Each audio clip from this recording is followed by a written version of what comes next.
Oh, hey guys, it's me, James Grixoni, aka Deputy Jesse Holcomb from Season 3 of Twin Peaks The Return. You can follow me on Instagram, Twitter, and check out the two new films I have coming out this year, Potato Dreams of America and Martingale. Thank you so much for tuning in to The Variant Verdict. On with the show.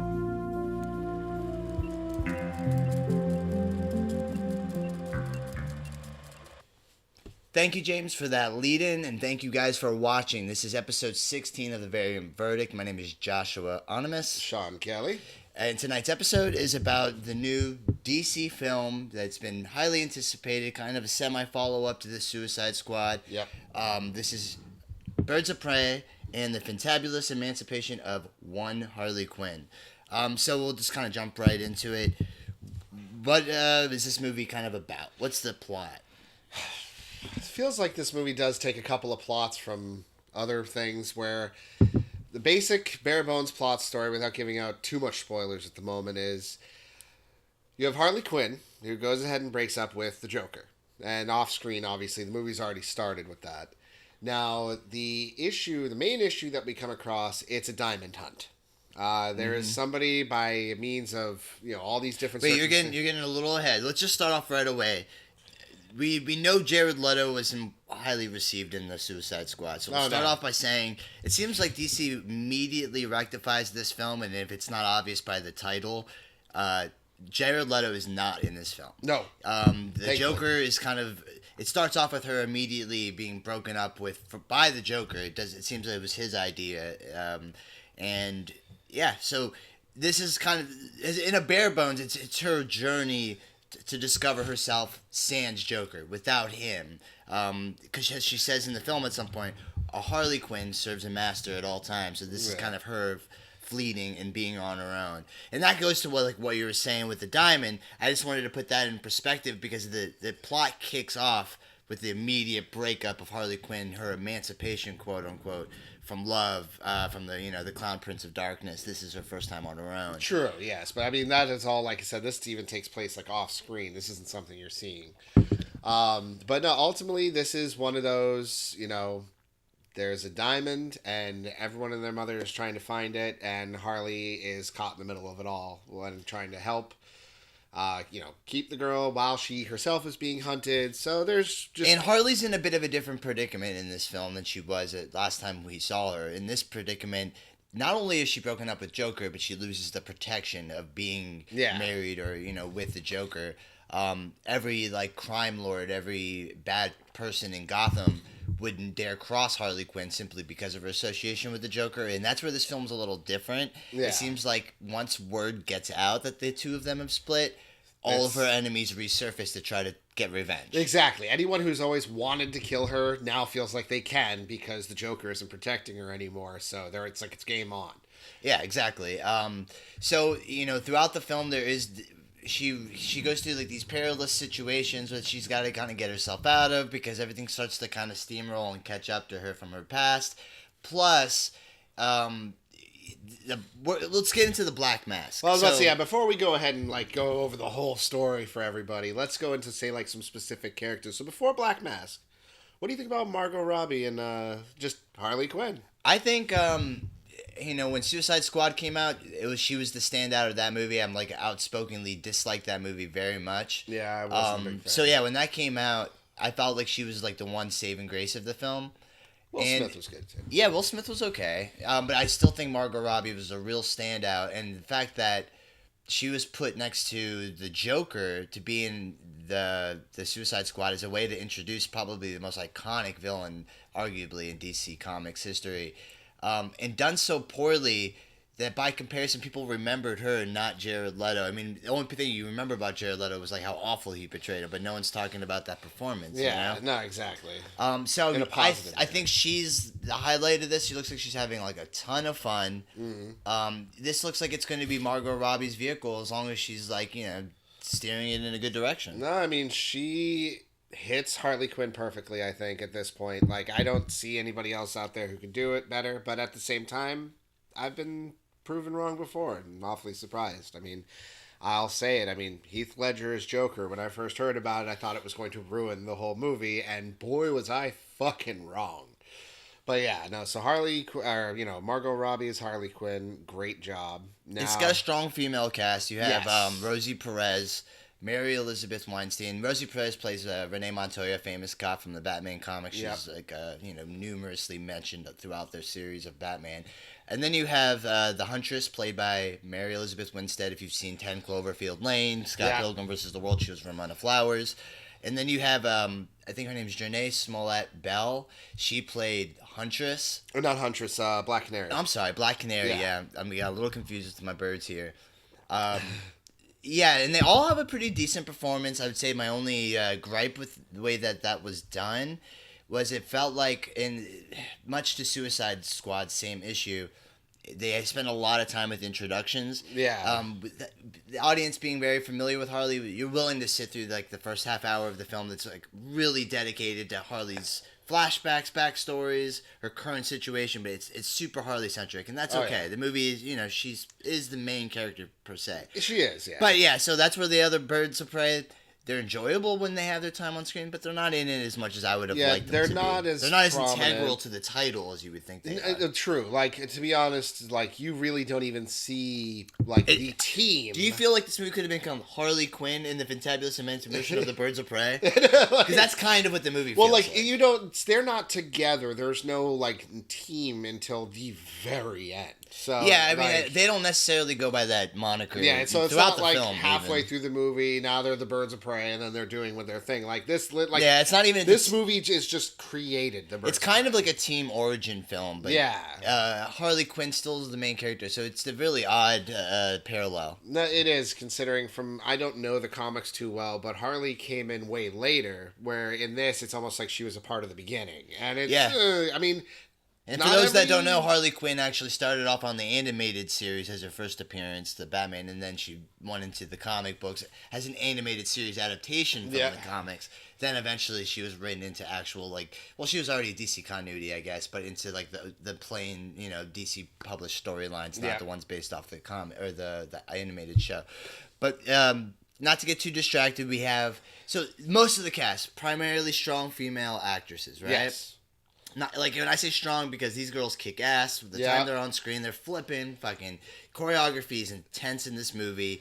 Feels very practical. Yeah, the action is really well. Yeah, really that's well definitely done. one of the high points is the action. I give it a Yes. thumbs up. I'm not familiar with Kathy Yan, director of this film, but she has an eye for action. She did a really good job. A She lot of nails it. hits that make you go like, ooh. Yeah, like, there must have been a few times, at least throughout the film, I turned to Sean. I was like, or, yeah, like, ow. yeah, because some painful looking situations happen, and she films it in such a way that just puts you in the moment. There's no real, hiding the fact of what, if a leg's breaking, the leg's fucking breaking. Yeah, and we'll get to that you're because like- there is one other R-rated superhero film that showed that this can be done, and there is an audience that'll still come out and see it, and that was Deadpool.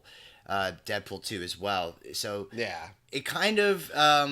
is this movie good at it is the question, and yes, it is. Yes. It takes pretty much all the successful things that worked in Deadpool 1 and 2 for an R-rated film and kind of reuses them because I think they know it's a winning formula. They made it into their its, own. Into its to them, they did a good job. I mean, it's completely watchable where it's not super vulgar, but it's vulgar where it needs to be. It doesn't seem like it overdoes it. You know? Which, I definitely agree. There's some F-bombs. They're not rife in the movie, but there's some. No, there's actually a lot. It's kind of one of I those was things surprised by where- other words. Like, there's a word you call a female when you don't like them and you think they sleep around a lot or something. It starts with an S. Yeah, that's in the movie, at least 25 times. I mean, felt I'll be like. brave enough to say it. The word slut is Yeah, used a lot. So there's vulgar language and derogatory stuff being said, but it's not. It just doesn't hit It's not like Uncut Gems or Reservoir Dogs where it's just F this, F that, F this, F that. It's just. It's used as in an average R-rated manner, not an over-the-top. Like, hey, we're rated R, hits you over the head with it. Yeah, Deadpool, I think, said fuck a lot more than this one did, for sure. Deadpool's more of a gross-out humor, but then there's gross-out humor in this movie, too. Yeah, there is. It was interesting. No, there definitely was. And, I mean, there are such little things about this that I thought was cute, too. Like, when it comes to, her pet. Oh, the hyena. She gets a pet hyena. She's in an exotic animal store, and, obviously the laughing hyena is her pet. And then she names it Bruce after that And hunky Wayne guy. Yeah, exactly. And assuming that this is like right after the Joker breaks up with her, she needs like a companion to keep her because she's lonely. She goes to like a dog shopping, but she ends up at an exotic animal pet store. Yeah, it's like, what else did you see in there? It was like all animals you're not supposed to own. And she gets the hyena. Yeah. So then this movie also has a very distinct look. It's rife with neon. Yes. Glitter. It's very colorful. It's very bright. Harley Quinn. Like there's a lot of purples and yellow. You would think that heavily she decorated. Pink, obviously. You would think she was in control of the color of the movie. If like Harley Quinn was, it's got her style. One thing I didn't like, if you guys are familiar with Killing Joke, you know the location of Amusement Mile and Batman, the rundown theme park. It's a central location of the ending for the Killing Joke. In this film, they visit that place again, but there was just one effect they used where it was like, I guess it was supposed to appear as if it was fog, obscuring like the way that the buildings look as you got farther and farther back, whatever. But like a fog effect, and I just felt like it was like a purple, cartoony fog. I wasn't really feeling it. I wasn't for me. I didn't really like the aesthetic. Maybe that's supposed to be a symbolism of the Joker. Well, they do it there, and I forget the name of it. It's like Parson Pier. Founders Pier. Founders Pier. Yeah. When they go to Founders Pier, they use a very similar effect, except it's less purple. It's more like typical fog color. Your like harbor fog. Yeah, exactly. I wasn't crazy about some of those special effects at the end. I get the impression that she was more action oriented. Whenever special effects were needed, they look more cartoony. They blow up Ace Chemical in the beginning of the film, and it is just like a cartoon to me. It's super colorful. But you see that in the preview too. The explosion does not look natural. It felt like it was generated on a computer, and it even follows it up with like these pretty fireworks, and it's just very heavily stylized CGI. It's like a giant explosion that Harley Quinn would make. If you're familiar with like the way that Suicide Squad utilized CGI, where it was kind of like a second base thing and not like their first priority, the action was first priority. Similar. Yes.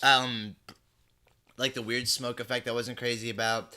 I like that. I actually thought the car scenes were really done well. No, She's on rollerblades and like she gets dragged around the street on this like really intense car chase that I thought was shot extremely well. The thing, and I know like it's kind of what we started with this, but the action in this movie is really well done. Like that was probably my favorite part of it was the action. I mean, like I said, the story was semi-generic, save the kid, everyone protect her, all that, while running from the bad guys. So how many movies have you seen of that sort? But the action in this was really well done to where if that storyline just makes your eyes roll or whatever, that will carry you through this. Very true. And let me just say that if you guys are looking about the future of DC, it seems like based on this movie, based on most of Aquaman and Shazam, they're going to go in a direction where they're going to kind of get away from everything they've established in the past and make these much more standalone, smaller stories. Yeah. This movie doesn't make many allusions to Suicide Squad, what came before. It doesn't make many allusions to where it's going to go in the future. No, it really doesn't. It seems to be very focused on the here and now. Is this going to be a good movie that stands on its own? And I think they're starting to learn their lessons from and I don't Justice know League. If it's because they don't have an idea of a giant over, like an arc, almost like what Marvel did. Exactly. It seems like they kind of like threw the roadmap away, and now they're just having fun. It's almost like they're just taking a step, seeing the reaction, taking a step, seeing the reaction. Now, I do have a question for you. So, we were going to mention him earlier, but I kind of cut you off and brought up Harley. So, Black Mask. Oh, yeah. Oof. He is ultimately he's my favorite person in this movie. I think Ewan McGregor did a fucking great job at that, and I don't see Ewan McGregor. Lately, Ewan McGregor's been on my radar, bro. Yeah, dude. I saw Dr. Sleep. He was fantastic in that. And it's like this performance is nothing like the performance from Dr. Sleep. The one in Black Mask, he's just so... He looks like he's having a great time. He's really into this character. Yeah. And he's so unique unto himself. It's nothing like any other character he's played. Nothing like a Train Spotting or... No, obviously Star Wars doesn't count, but I mean, Ewan McGregor's really coming into his own, especially this year. You're talking Train Spotting, you're talking like a heroin addict. So like the crazy side that you see, it's always different. But in this, I can't remember really many other movies where Ewan McGregor was like a villain.